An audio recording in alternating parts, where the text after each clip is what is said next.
President Trump, as we know, has had a conference call with governors, and some of that audio has come out, and we're using it. And in it, he says to governors, he says, you're weak. He says, many of you should be, not showing this weakness. We're laughing stocks. You need to dominate. You need to dominate.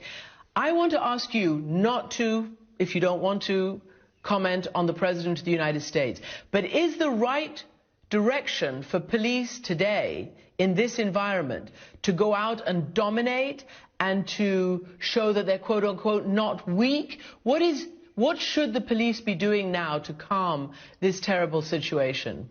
Let me just say this to the President of the United States on behalf of the police chiefs in this country. Please, if you don't have something constructive to say, keep your mouth shut, because you're putting men and women in their early 20s at risk. It's not about dominating. It's about winning hearts and minds. And let's be clear. We do not want people to confuse kindness with weakness.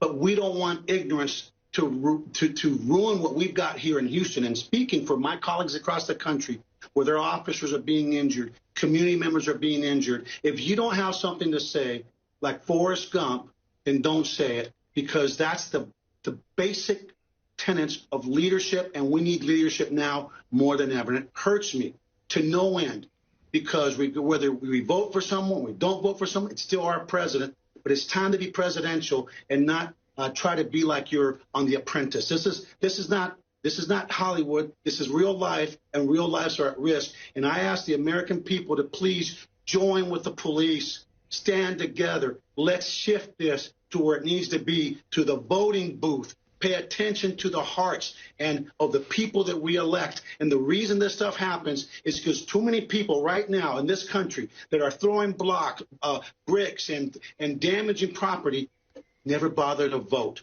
So you have a choice. Lift up your voice, be heard in the voting booth, and continue to march peacefully.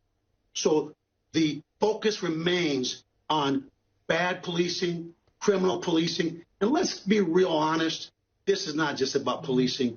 It's about society and this disproportionality of the things going on in our country, from education to health to food to everything that we all as human beings hold near and dear. So please, please don't react to that. If we just hug one another, the only thing that will happen to overcome hate is love. And love and engagement. Let's engage and let's do what we can control, which is our own actions, our own hearts, and exercise without fail our right to vote.